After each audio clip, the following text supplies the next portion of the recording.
bullicio de la ciudad y se van apagando las luces de la casa, se enciende la luz del entendimiento.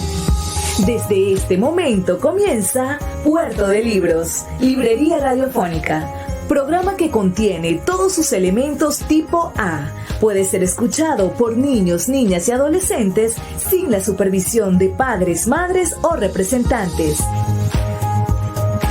Comienza Puerto de Libros, Librería Radiofónica.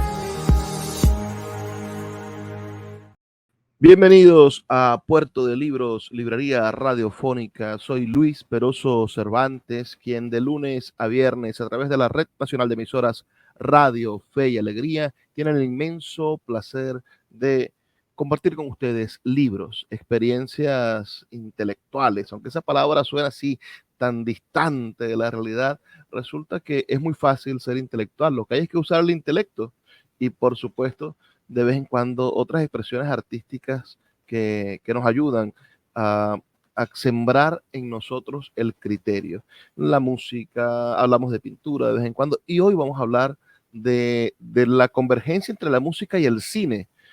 Tenemos un invitado muy especial, un hombre que cuando uno revisa su currículo se da cuenta de que el éxito se labra, que el éxito se consigue trabajando, porque tiene un extensísimo papel de trabajo desde los años 80 hasta desde 1993, perdón, desde los años 90 hasta la actualidad, bueno, colaborando con artistas, haciendo su granito de arena para la construcción, en muchos casos, de la identidad cultural colombiana, porque cada vez que se hace una película, cada vez que se hace una de estas grandes producciones donde trabajan 30, 40 artistas de diferentes tipos de disciplinas, bueno, se construye un ladrillito de la cultura de un país. Y me refiero al músico, al diseñador de sonido para cine, pero también músico y compositor, Camilo Montilla, quien ha hecho la música para una película venezolana, pero quizás colombo-venezolana, que va a ser estrenada en los próximos días, que se llama Julia tiene Sugar. Camilo, bienvenido a Puerto de Libros, Librería Radiofónica. Por favor, dale un saludo a nuestra audiencia aquí en Venezuela. Tú estás en Bogotá. Hola Luis, un gusto conocerte. Muchas gracias por esta invitación. Sí, yo estoy en Bogotá. Desde aquí saludo a toda la gente en Venezuela, a todos los que les gusta el cine, la cultura, la música. Muy agradecido de tu invitación. Mira, Camilo, comencemos como dicen los maestros, por el principio. Vayamos al lejano ya año de 1970, el año en que naciste. ¿Qué, qué sucede en esa tu familia? ¿Quiénes son tus padres para poder traer al mundo a un hijo músico y a un hijo que le ha puesto música a tantas ideas y a tantas palabras del cine y de la televisión colombiana? ¿Cómo era tu familia? Porque yo siempre he pensado que las familias son fundamentales para entender a los artistas, que para bien y para mal. Sí, claro que sí. Mira, mis dos padres son colombianos, ingenieros civiles. Se conocieron en la Universidad Nacional estudiando ingeniería civil. Y mi padre es melómano, lo ha sido toda la vida, coleccionista de música, sobre todo clásica. Y bueno, yo soy el menor de tres hijos, tengo dos hermanas mayores. Cuando yo era niño, mi padre descubrió que yo tenía talento para la música y decidió ponerme a estudiar en el Conservatorio de la Universidad Nacional, que tiene un programa para niños. Entonces yo iba todos los días después del colegio al Conservatorio de la Nacional a cumplir el sueño de mi padre, que era que yo fuera un concertista de música clásica en el piano. Y bueno, yo hice todo el programa para jóvenes del conservatorio, y cuando estaba entrando en la adolescencia y ya terminé el ciclo, me rebelé y dije, no quiero ser más obligado a tocar el piano y a hacer escalas y a practicar los ejercicios de piano mientras mis amigos están jugando basquetbol o montando en bicicleta en la calle, y abandoné los estudios de música. Afortunadamente ya había terminado ese ciclo, que es el que me dio todas las bases de lo que hago hoy en día. Y luego, en la adolescencia y en el colegio, empecé a formar bandas de rock y empecé a interesarme de nuevo por hacer música y aprovechar un oído, sobre todo un oído musical y un talento para sacar canciones y para tocar en el piano casi cualquier cosa que me pidieran. Y ahí empezó. O sea que si hubiese seguido con el sistema, estuvieras ahorita vestido de pingüino, como dicen cuando se ve el Frágil a Levita. Sí, sí, hubiera sido, no, no, lo lamento un poco porque sí me hubiera gustado estudiar mucho más, pero bueno, decidí dedicarme a hacer música que me gustara más. No es que la música clásica no me guste, porque claro que me gusta, pero no era la música que yo quería hacer, y para eso se necesita, para hacer música clásica se necesita una vida dedicada al piano, en mi caso, que es mi instrumento. Y bueno, yo quería hacer otras cosas. Luego empecé a interesarme por la tecnología, los sintetizadores, los estudios de grabación, etcétera, y a eso me enfoqué. Mira, tu página web, que por cierto es muy completa, recomiendo a los que quieran conocer a Camilo que visiten camilomontilla.com. Bueno, nos dice que tu primer trabajo es del año 1990 y fuiste compositor y tecladista de Laberinto WC. ¿Qué es eso? Cuéntanos un poco sobre ese primer trabajo. Bueno, WC es una banda de pop que yo hice junto a un compañero de colegio que se llama José Gaviria. Tiene una carrera muy grande, pues tal vez lo han escuchado nombrar. José ha sido compositor de mucha música colombiana, de mucho pop sobre todo, y productor de importantes artistas. Bueno, José y yo éramos compañeros de curso y fundamos esta banda y empezamos a tocar en escenarios en Bogotá, y en esa época, el año 88, 89 y 90, pues había un boom del rock en español en Colombia. Había muchas bandas, había mucho público, las emisoras de radio tocaban mucha música producida por bandas nacionales, y bueno, eso nos permitió difusión de nuestra música, un contrato disquero con Sony Music, hacer conciertos en todo el país, y grabar un álbum y un disco. Y ahí fue cuando entré por primera vez a un estudio de grabación y decidí, yo no quiero salir de aquí, quiero pasar mi vida en estudios de grabación.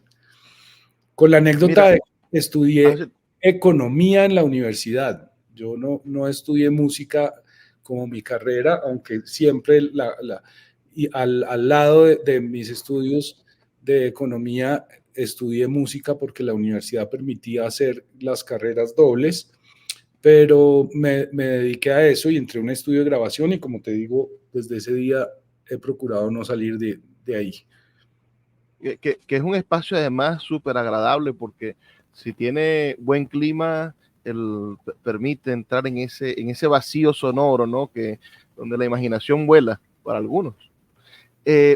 Háblanos de ese país, porque lamentándolo mucho, yo creo que América Latina está desconectada culturalmente de las historias de sus vecinos. No sé si hay una teoría de la conspiración, como plantean algunos economistas, quizás, que dicen que es una forma de dominación finalmente de los intereses extranjeros, y por eso los venezolanos no conocen la historia de Colombia, no conocen la historia de Perú, los colombianos no saben lo que está pasando en Brasil, porque la idea es que cada quien esté concentrado en sus microproblemas y no entiendan las potencialidades colectivas del continente. Pero los venezolanos no conocen, no saben, no entienden que, bueno, mientras que aquí en el 89 tú empezabas a hacer música, nosotros vivíamos el Caracazo, vivíamos una crisis política que terminó en un golpe de Estado que dio Hugo Chávez y con Hugo Chávez 10 años después en el poder. Esas cosas sucedían aquí, mientras que en Colombia, bueno, se vivía la guerra al narcotráfico. Y en Bogotá, precisamente, el narcotráfico empezaba a cobrar vidas, a colocar bombas, es decir, vivían una situación de terror. ¿Cómo viviste tú en esa juventud tuya, esa experiencia de vivir en una ciudad sitiada por unos tipos que tenían más dinero que el propio Estado? Mira, desafortunadamente uno se acostumbra a las realidades que lo rodean. Cuando yo tenía 20 años, en esa época, aquí se veían en las noticias todos los días atentados, policías muertos, asesinato de políticos, bueno, era una cosa tremenda, bombas. Sin embargo, nosotros salíamos a la calle, salíamos a tomarnos una cerveza en un bar. Era una cuestión que yo hoy en día digo, pero ¿cómo podía pasar eso? ¿En dónde teníamos la cabeza? Nosotros vivíamos aquí como si esa fuera la realidad natural y estábamos acostumbrados a vivir permanentemente rodeados de violencia. Eso es muy notable de la gente de mi generación. Estuvo rodeada de bombas, atentados y unas noticias terribles todos los días y vivía su vida como sin preocuparse demasiado por ello. Camilo, vamos a hacer una pequeña pausa de 2 minutos para escuchar los mensajes de Radio Fe y Alegría, y a la vuelta, bueno, comencemos a explorar tu vida profesional y ese trabajo tan interesante que tienes de diseño sonoro. Pero te voy a preguntar porque, según tu página web, colaboraste con los teclados y hiciste ingeniería de grabación en Pies Descalzos, ese álbum de Shakira. Y yo quiero saber si de verdad es tan bonita como dicen, si lo recuerdas. Ya volvemos, vamos a hacer una pequeña pausa y en 2 minutos estamos de vuelta con Puerto de Libros, Librería Radiofónica. Escuchas Puerto de Libros con el poeta Luis Peroso Cervantes. Síguenos en Twitter e Instagram como @Librería Radio.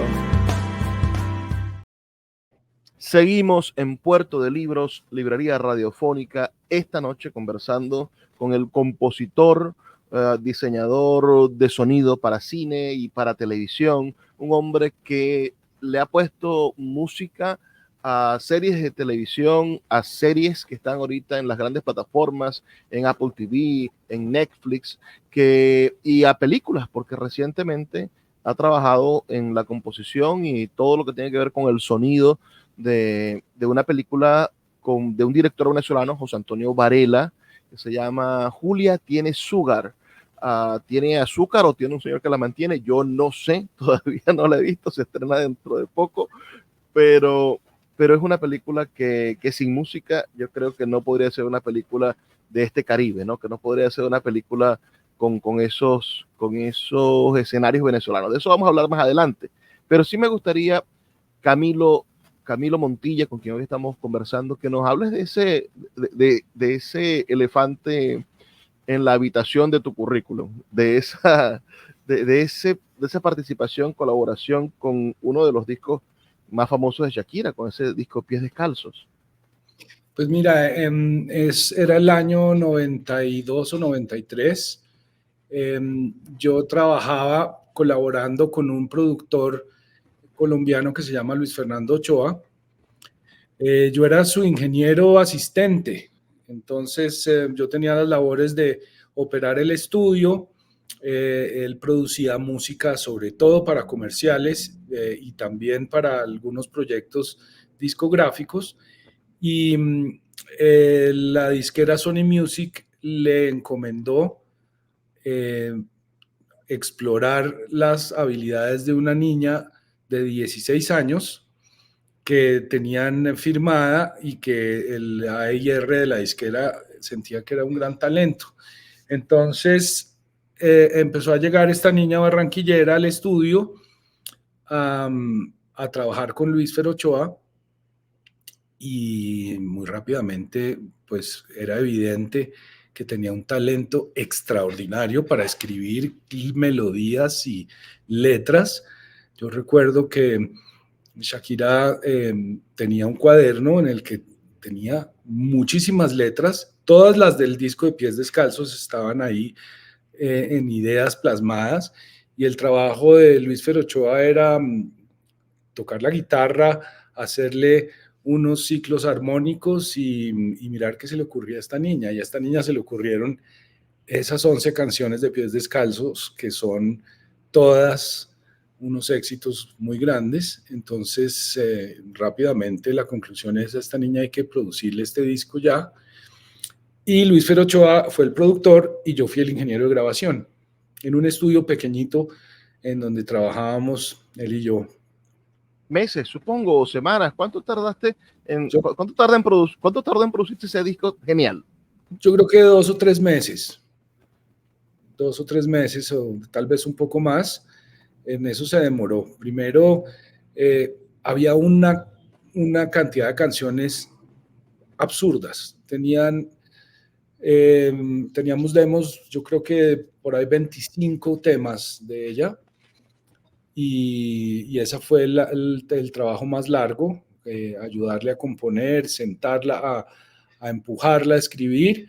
Ella escribió todo eso junto con Luis Fer, y luego entramos en la etapa de producir el disco, que ya se fue muy rápido, yo creo que 2 o 3 meses máximo. Bueno, vayamos entonces al oficio, porque yo imagino que la construcción de una industria cinematográfica, que en todos los países de Latinoamérica es una labor reciente, ¿no? Evidentemente México tuvo una industria cinematográfica antes, quizá, que Europa, o que el propio Hollywood tuvo que aprender un poco de México. México fue una gran industria cinematográfica, pero después de los años 50 desapareció. De resto, en toda Latinoamérica, a excepción quizás de algunos intentos que tuvo Argentina, hemos tenido muchísimas dificultades para hacer del cine una profesión, para hacer del cine una industria autosustentable económicamente, para hacer del cine esa capacidad de producir entretenimiento en masa. Venezuela y Colombia consiguieron en los años 70, 80, 90, y Colombia aún con los dramáticos para televisión, bueno, evidentemente una beta de la producción audiovisual, porque es mucho más económico, claro, hacer televisión que hacer cine. Imagínate, tú mismo sabes lo que cuesta ponerle sonido a una cinta de 35 milímetros, es decir, es verdaderamente costoso hacer esas copias, y mucho más, bueno, grabar en 35 milímetros para después editar y hacer todas estas cosas. Pero la televisión ayudó a que nuestras pequeñas economías generaran una industria cinematográfica. Los 90 fue vital para Colombia, porque mientras caía la industria cinematográfica venezolana en los 90 y en la industria, digamos, de producción audiovisual televisiva, en Colombia se empezaban a exportar grandes telenovelas y se empezaban a hacer grandes cosas. Tú en los 90 estabas haciendo música, pero en el 2000 empezaste a hacer música para cine, empezaste a hacer, según puedo ver, mezclas de 5.1, que imagino que era la mejor tecnología de sonido en ese momento, y veo en tu perfil también que empezaste a hacer diseño sonoro y todo lo que es la construcción del nuevo sonido para el cine moderno. Háblanos un poco de eso. Veo que la primera película de la que hace diseño sonoro es una película que se llama Cuando rompen las olas. Háblanos de esa experiencia, háblanos de cómo comenzaste, quién te llamó, quién te dijo: ven acá, Camilo, tengo este proyecto, quiero que sueñes cómo suena esta escena. Bueno, toca ir un poco más atrás en la historia de mi trabajo haciendo sonido y música para llegar a eso. Yo empecé en esta época en la que trabajaba haciendo, por ejemplo, el disco de Shakira con Luis Fer Ochoa, con la gran ilusión de dedicarme a hacer discos de pop y de rock, y de que esa fuera mi carrera. Tenía 22 años, estaba empezando mi vida profesional, y yo quería enfocarme para allá. Luego, bueno, ahí tuve varias experiencias en las que pude efectivamente grabar unos discos muy interesantes, aprender mucho de ingeniería de sonido, de producción musical, y sucedió una cosa a nivel mundial, y es que la industria musical se desplomó. Apareció Napster y toda esta historia de que la música se empezó a dejar de vender, las disqueras empezaron a reducir sus operaciones y ya pues no había presupuestos suficientes para hacer grandes discos como antes. Y yo estaban naciendo mis hijos en ese momento. Yo tengo 2 hijos que nacieron con 1 año de diferencia de edad entre ellos, y yo estaba recién casado, teniendo que enfrentarme a, bueno, tengo que mantener a esta familia, y me dediqué a algo que pensé que nunca iba a hacer, que es hacer comerciales, hacer música para comerciales, y eso me empezó a dar muchísimo trabajo y me empezó a permitir vivir de hacer música, aunque no era en lo que yo quería, pero vivir de hacer música y trabajar todos los días en eso y no tener que ir a buscar otra profesión ni dedicarme a ser economista, que era como te conté, lo que yo estudié, sino a poder trabajar de la música.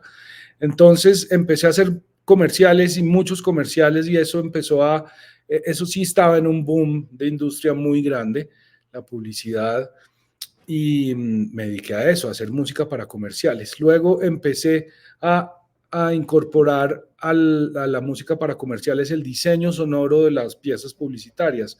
En esa época, por lo menos en Colombia, el diseño sonoro se hacía por un lado y la música se hacía por el otro, y la música llegaba al diseñador sonoro y él la metía y ya, pero no había ninguna interacción entre esos 2 campos. Y yo dije, no, a mí también me interesa hacer el diseño sonoro de los comerciales, y empecé a hacer ambas cosas. Y Con diseño sonoro te refieres, bueno, a todo el proceso tecnológico del montaje del sonido, con el video, el trabajo. Limpiar y sincronizar los diálogos, grabar voces.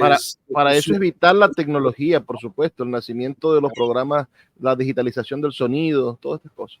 Cuando yo empecé, todo se hacía en cintas magnéticas, y los estudios requerían de unas consolas grandes y de grabadoras de cinta de carrete, y era bastante manual toda la operación. Pero empecé a unir esas 2 labores y me empezó a ir muy bien haciéndolo. Y haciendo eso conocí muchos directores de cine que se dedicaban a hacer comerciales, aunque su gran pasión era hacer cine. En los años 90 se hacía en Colombia 1 o 2 películas al año, o menos, muchos años ninguna. Y había muchos directores que habían estudiado cine, que habían escrito varios guiones y que tenían siempre la ilusión de hacer sus películas, y aparece la ley del cine, que es una ley que apareció en Colombia empezando los 2000, que permitió que la empresa privada y los privados pudieran financiar la producción de películas y recibir beneficios tributarios al hacerlo. Eso destapó una olla a presión que había en Colombia, que era todos estos directores con muchos guiones y muchas historias que las empezaron a poder rodar. Entonces, la industria de hacer diseño sonoro para cine no existía prácticamente en Colombia, y al todos estos directores poder hacer sus películas y conocer que yo hacía música y diseño sonoro, empezaron a llamarme para que yo hiciera ese trabajo en las películas, y eso sí que me pareció interesante. Me puse a estudiar, fui a hacer algunos cursos a Estados Unidos y empecé de una forma autodidacta también a entender cómo se hacía el sonido para las películas y qué era todo eso que implicaba, y dije, no, esto sí es a lo que me quiero dedicar definitivamente, y así empecé a hacer esas películas. Ese Cuando rompen las olas, pues fue una película que hizo un director que hacía comerciales y me contrataba y me dijo, bueno, hagamos el sonido. Luego apareció otra que es de las películas que a mí más me gusta de mi trabajo, que se llama El Colombian Dream, de un director que se llama Felipe Aljure, una película complejísima en la que hice la música y el diseño sonoro, y de ahí para adelante me dedico a eso. Vi el tráiler de ese Colombian Dream. Es verdaderamente una película surrealista, ¿no? Un poco... Una película psicodélica, muy compleja, surrealista, comédica, pero a la vez política, y crítica Algo de... como un Pulp Fiction colombiano. Sí, podría decirse que va por ahí, sí. Mira, vamos a hacer otra pausa de 2 minutos para escuchar los mensajes de Radio Fe y Alegría. Y a la vuelta, bueno, me gustaría que nos hablaras de tus empresas, ¿no? Quizás como economista tienes esa visión de constituir empresas, ¿no? Tienes una productora que se llama Sónica y tienes ahora recién, según puedo ver, una empresa que se llama Hipotálamo. Y ya me vas a explicar por qué le pusiste esos nombres a tus empresas, que son como hijos también las empresas, ¿no? Pues la idea es que cuando uno constituye una empresa, la idea es que ella pueda continuar después de que uno los haya dejado o heredarlas. Ya volvemos con más de Puerto de Libros, Librería Radiofónica. Escuchas Puerto de Libros con el poeta Luis Peroso Cervantes.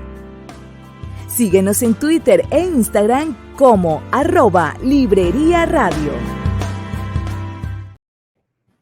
Seguimos en Puerto de Libros, Librería Radiofónica, esta noche conversando con Camilo Montilla, quien es un hombre que está dedicado desde hace, ¿qué serán? 20 años al mundo del cine colombiano y que me corregirás, esta es la primera película que hace con un director de cine venezolano. Julia tiene Sugar. No, no es la primera película que hago para un director venezolano. La primera se llamó Secreto de Confesión, del director Henry Rivero. Henry es un venezolano que vino a Colombia y aquí hizo esa película que, aunque filmó en Venezuela, terminó aquí, y fue la primera vez que hice algo para Venezuela. Y la segunda es esta de José Antonio Varela, Julia tiene Sugar. Pero bueno, tu recorrido dentro del cine colombiano es, bueno, excelente, ¿no? Y veo que hay productos audiovisuales que tratan sobre el interior de Colombia. Tú eres un bogotano, por lo que pudimos conversar hace un ratico, naciste en el 70 en Bogotá y has vivido toda tu vida en Bogotá, pero hay películas sobre el Chocó, hay películas sobre las montañas, sobre la sierra, hay películas en diferentes partes del país. ¿Cómo hacer música, componer música para esas otras partes del país, siendo que Colombia, al igual que Venezuela, es un país tan variado culturalmente? Pareciese a veces, si tú pones a un bogotano con su forma de hablar, con sus costumbres, con su ritmo vital, lo pones al lado de alguien que viene del Cesar, o lo pones al lado de un guajiro de la parte más norte de la Guajira colombiana, y tú dices, ¿cómo hermanar? ¿Cómo hacer los hilos que los unan y los conviertan en colombianos si pareciese que son tan diferentes en el color de piel, en el modo de hablar, en el modo de comer? ¿Cómo fue ese proceso de investigación para acercarte a traducir un pulso de lo que es ser colombiano y convertirlo eso en música para cine? Pues mira, la respuesta a eso es trabajar con músicos, y con muchos músicos de todas las regiones. Esa es la respuesta. Yo no podría componer un vallenato o una cumbia o un joropo llanero o una música andina si no fuera por la sinergia con músicos de todas las regiones. En Colombia hay muchísimos géneros musicales y regionalmente están bastante divididos en la geografía, y pues un cachaco como yo no le sale fácilmente una música costeña.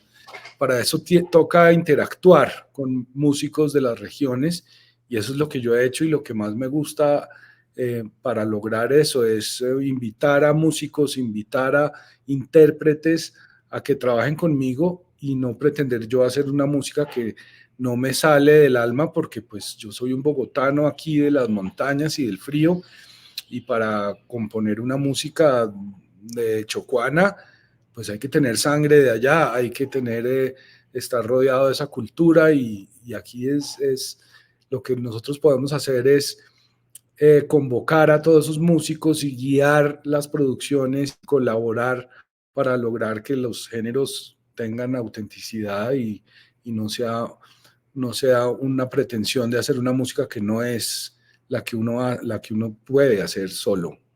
Ahora, háblanos de tus empresas, es decir, de cómo convertir, pues cuando alguien decide en el mundo artístico hacer una empresa, pues los artistas muchas veces son, los asociamos con los hippies, ¿no? Con aquella cosa de libertad, desorden, de no pago impuestos, de cualquiera de estas cosas. Pero cuando tú decides hacer una empresa, decides formar industria, que es lo que nos hace falta a los artistas, ponernos serios en la cosa. Fundaste Sónica y entiendo que fue en ese momento en el cual estabas haciendo música para publicidad. Y después formas esta Hipotálamo, que sí es exclusivamente para música, para películas y producciones audiovisuales. Háblanos de esa experiencia y de cómo ha sido en Colombia intentar formalizar el trabajo artístico musical, porque imagino que igual que en el resto del continente, para los artistas no lo tenemos muy fácil eso de llevar contadores o de crear o de relacionarse con las instituciones. Pues mira, como te conté cuando hablábamos de cuando yo estaba empezando la carrera, mi motivación era alimentar una familia y generar trabajo que me permitiera dedicarme a la música. A diferencia de la mayoría de los músicos, mi motivación era: yo quiero trabajar haciendo esto. Y por eso, pues, para responder a la industria publicitaria, que fue donde empecé, era vital tener una empresa y como pues también por mis estudios de universitarios, digamos, tenía facilidades y comprendía de administración y de todas estas cosas, pues eso fue lo primero que hice: formar una empresa que me permitiera generar trabajo haciendo lo que me gusta. Y por eso fundé Sónica primero. Y la historia de Hipotálamo es una historia pandémica, porque hasta el año 2019 yo hacía tanto el trabajo de cine como el trabajo de publicidad en la misma empresa Sónica. Y en la pandemia empecé a temer que me fuera a quebrar, porque la industria publicitaria se redujo a cero. Las producciones yo en ese momento estaba haciendo series y eso también se detuvieron, y yo le empecé a temer que de pronto iba a tener que cerrar la empresa. Entonces, para poder continuar trabajando y facturando, fundé otra que se llama Hipotálamo. Y la pandemia me hizo a mí reflexionar: bueno, ya trabajé muchos años haciendo publicidad, quiero dedicarme ahora al cine y las series, que pues es lo que me está dando más satisfacción. Entonces fundé esta nueva empresa con el fin de hacer esa área de mi trabajo. Y bueno, luego pasó la pandemia, se empezaron a acomodar otra vez las cosas un poco y continué con las dos. Entonces, en un principio pretendía separar la publicidad del trabajo para cine y series y ficción, pero en este momento pues están las dos empresas funcionando y hacen un poco de lo mismo las dos.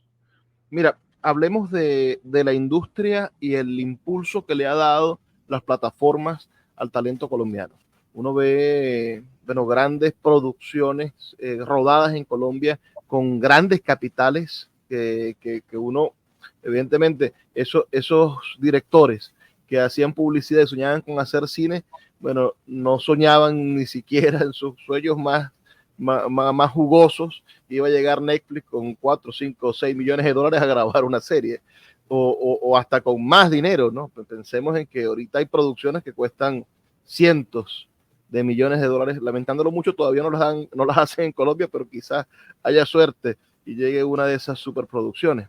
Háblanos de cómo tus productos y cómo han calado tus productos musicales en ese formato de consumo que son las producciones para televisión digital, para streaming, porque si bien sabemos cómo funciona la televisión y las telenovelas y un poco el momento en el que debe sonar la música dramática en la telenovela, ya eso no funciona en el streaming, ya ese recurso ha sido renovado y creo que tú en esta construcción de tu profesión te has dado cuenta que hay un nuevo lenguaje sonoro que tienen las plataformas. Háblanos un poco de eso.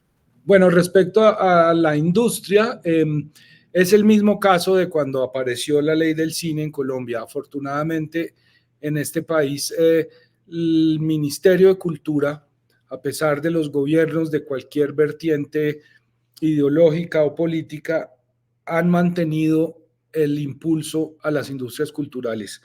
Y lo que hace que en Colombia se rueden series de plataformas internacionales como Netflix, HBO, todo eso, es que apareció otra ley que permite que los rodajes internacionales, al usar locaciones y personal artístico y técnico colombiano, reciban unos grandes beneficios.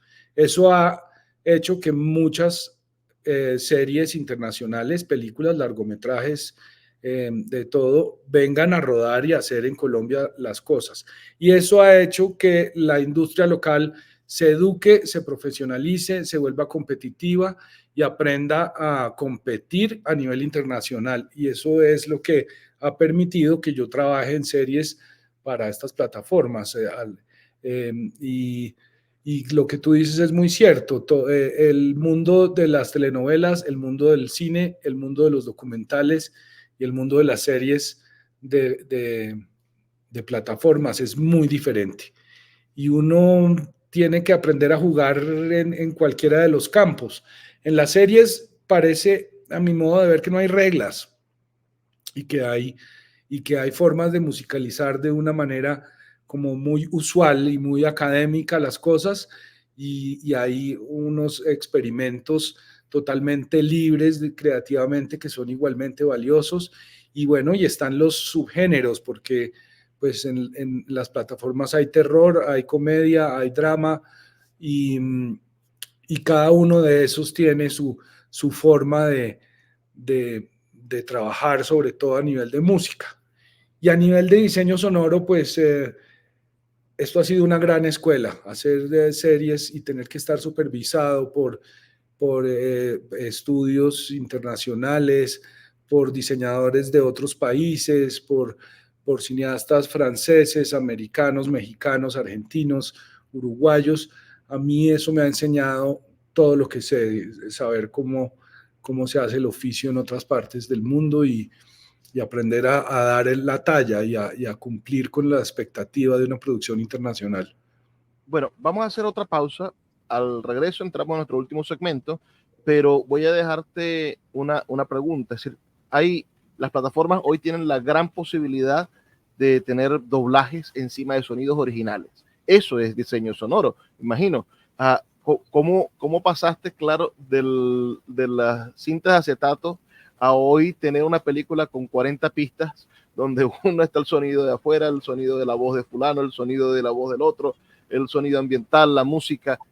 Eso, para cerrar, en el próximo segmento hablaremos sobre esos retos tecnológicos y sobre cómo quizás lo que diseñaste musicalmente está hoy siendo escuchado con la voz de un coreano. Así que ya volvemos con más de Puerto de Libros, Librería Radiofónica. Escuchas Puerto de Libros con el poeta Luis Peroso Cervantes. Síguenos en Twitter e Instagram como @Librería Radio. Seguimos en Puerto de Libros, Librería Radiofónica, ya en nuestro último segmento. Siempre se acaban los programas, ¿verdad? Tiene que pasar así. Estamos hablando con Camilo Montilla, quien es un músico y economista colombiano, pero que decidió no salir jamás de los estudios de grabación.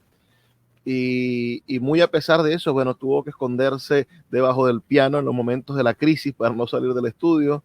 Ha hecho publicidad, ha hecho música para discos de bandas de rock, de pop, pero también se ha dedicado los últimos 15 años, 20 años al mundo de la producción musical para cine.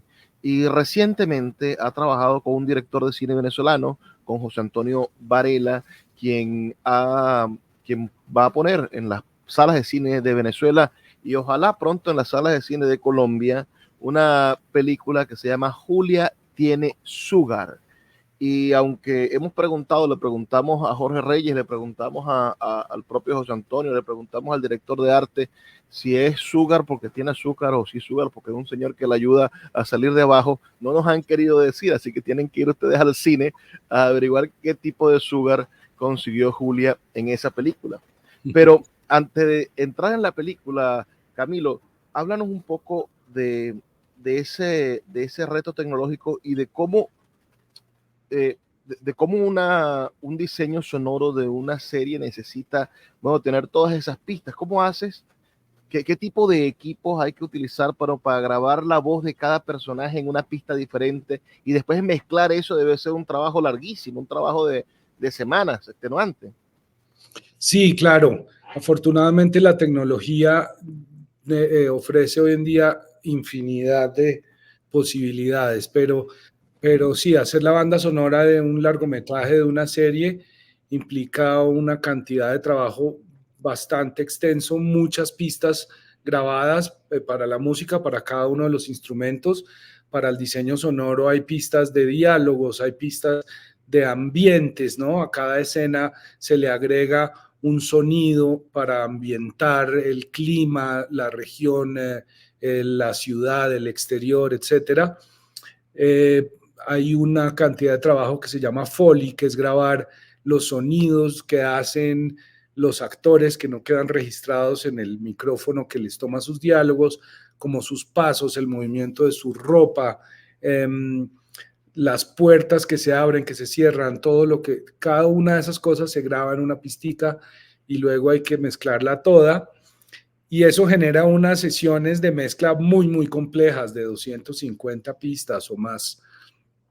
Entonces, pues no, pues gracias a la tecnología eso hoy en día se puede hacer. Antes había que limitarse a la cantidad de pistas que tiene la consola del estudio, 48, 196 en el estudio más grande en Los Ángeles. Yo nunca vi una más de 48 canales, pero hoy en día ya en los computadores y en las plataformas de grabación y mezcla es ilimitado, es lo que tu computador permita y lo que tú necesites, siempre habrá cómo agregarle más y más y más. Eso hace bastante complejo el trabajo de una serie. Y lo que me preguntabas hace un rato de cómo se maneja esto, si cada contenido se traduce a 10 o 12 idiomas, pues ahí sí, cuando uno hace una serie o una película, se detiene en el idioma en el que lo creó. Exporta el material de manera que en otros países y en otros territorios y otros especialistas que se dedican solamente a eso, se encargan de hacer los doblajes a cada uno de los idiomas, y la tecnología permite que al ser eso transmitido en una plataforma de streaming, pues tú puedas seleccionar cualquiera de los idiomas y están todos contenidos ahí y lo puedes ahí oír en todos los idiomas.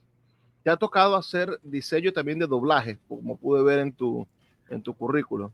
Sí, muchas veces las películas requieren que los actores vayan al estudio a reemplazar unas líneas, a grabar otras que no dicen a cámara, o agregar efectos de su voz y narraciones, etcétera.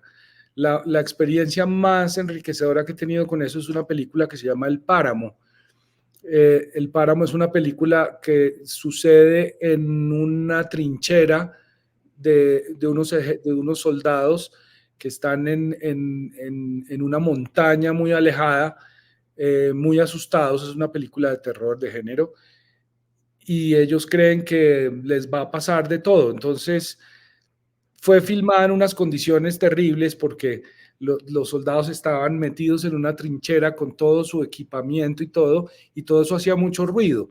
El diseñador sonoro de esa película, que es un argentino al que le aprendí mucho, dijo: no, los diálogos de esta película hay que doblarlos todos, de principio a fin. Lleven a todos los actores al estudio y repitan todos los diálogos de la película. Como era una película de terror y eran unos soldados asustados, hablaban en susurros todo el tiempo y era vital para generar el clima de misterio y que no hubiera ruido y que sonaran solo las voces así susurradas y él pudiera hacer todo su diseño sonoro encima de eso. Y nos obligó a hacerlo y fue una labor titánica, pero genial. Todos los actores repitieron todos sus diálogos y nos demoramos mucho tiempo, pero yo creo que quedó muy, muy bien por eso. Bueno, entremos en materia, porque el tiempo, bueno, apremia. Julia tiene Sugar, esa producción terminó de rodarse en agosto del 2023 y en ese momento imagino que llegaron los camiones llenos de cintas, llegó toda la información a tus manos para empezar el proceso de postproducción y darle sonido y forma, meterle música a esa película. ¿Qué hiciste en Julia tiene Sugar? En Julia hice la música incidental. El diseño sonoro de Julia lo hizo un venezolano que se llama Eleazar Moreno allá en Caracas. Aquí en Bogotá solo hicimos la música. Y el proceso, yo fui invitado por la actriz principal y que es colombiana y pues Julia es una coproducción colombo-venezolana, entonces requería de unas cuotas de talento de ambos países y decidieron buscar un músico en Colombia, llegaron a mí y yo entré a conocer a José Antonio Varela así por entrevistas de Zoom en las que hablamos sobre su película, me envió un corte, decidimos pensar un rato en cuál era el género, él me mostró las películas que había hecho antes, hablamos mucho sobre cómo abordar la comedia, sobre cómo darle digamos, un color fresco a la música y no recurrir a, digamos, a lo de siempre, que es hacer música de cuerdas, con orquestal, etcétera. Y yo le propuse, pues mira, a mí me parece que la música, que esta película debe ser musicalizada con funk tropical, así le vendí yo la idea a José Antonio. Le reuní música, sobre todo de bandas venezolanas como Los Amigos Invisibles, como Cheo, como, bueno, ahorita no recuerdo tanto los nombres, pero mucha música venezolana que a mí me encanta, y en Venezuela hay muy buenas bandas de funk, pero es latino, tiene tambores, tiene ritmos de salsa, tiene ritmos tropicales, y esa fusión es única, aunque también sucede eso en Cuba, en México, en Estados Unidos mismo. Es un género que yo no he visto mucho en cine y le dije, hagamos la música de Julia en funk tropical. Y me dijo, vamos. Y así decidimos abordar la película. Claro, los géneros tienen sus estereotipos también, ¿no? Julia es una comedia romántica. Entonces hay que hacer una música que vaya con ese sentido. Pero ¿cómo innovar dentro de los géneros? Pienso que ese es el reto también en el momento que te toca componer. ¿Cómo haces tú para no salirte de la nota de la comedia romántica, pero tener la diferencia, poder en algún momento decir, bueno, yo puse este granito de arena, o una película de terror, decir, bueno, yo puse este otro grano de arena en una película de suspenso?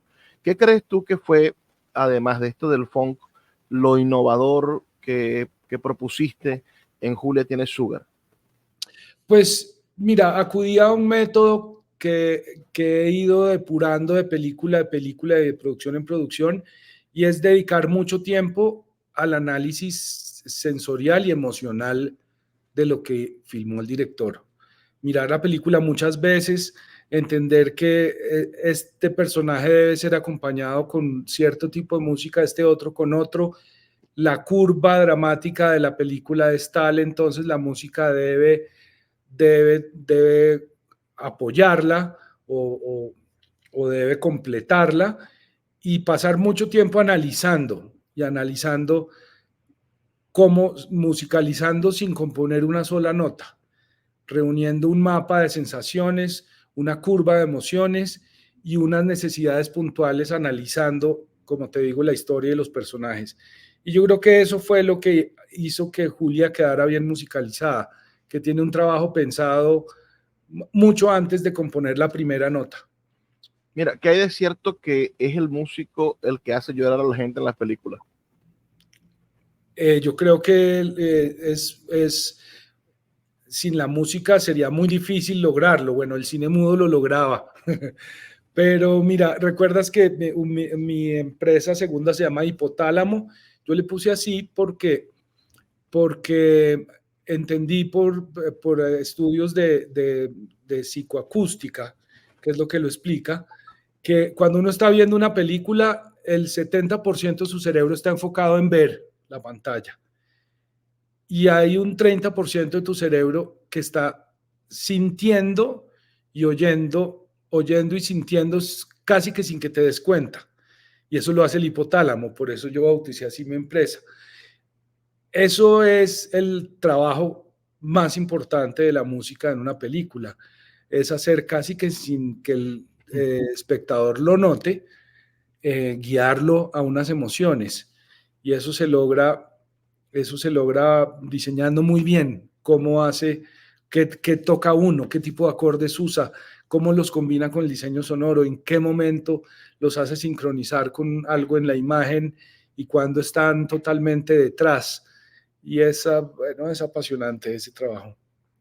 Agradecido, Camilo, por esta oportunidad de entrevistarte, de conocerte y porque nos hayas abierto las puertas de tu estudio, supongo, porque hay un piano hermoso de fondo. Los que nos escuchan en radio no ven la imagen, los invito a que vayan al canal de YouTube para que conozcan el rostro de Camilo. Los que nos escuchan en YouTube se dieron cuenta de aquellas teclas de fondo que quizás trabajan horas y horas buscando el sonido perfecto para la sensación que el director de fotografía han capturado en las diferentes películas. Te deseo muchísima suerte y ojalá que vengan muchísimas películas y que pronto la industria cinematográfica llegue al nivel de Hollywood, que podamos comprar el disco de la banda sonora de las películas y tengamos los discos de Camilo en nuestros favoritos de Spotify, porque ya los discos ya no existen o son muy raros. Gracias, Camilo, por haber compartido con nosotros. Muchas gracias, Luis, por la invitación. Te agradezco mucho por la entrevista, muy interesante y muy agradable. Y saludo a toda la gente que le gusta ver cine nacional, tanto en Colombia como en Venezuela, como en todos los países. El cine es parte de nuestra cultura y ver películas locales es muy importante para reforzar la identidad que tenemos y no dejar que solo lo que vemos sea lo que nos traen de afuera. Los invito a todos a ver esa película de José Antonio, Julia tiene Sugar, que estará muy pronto en salas.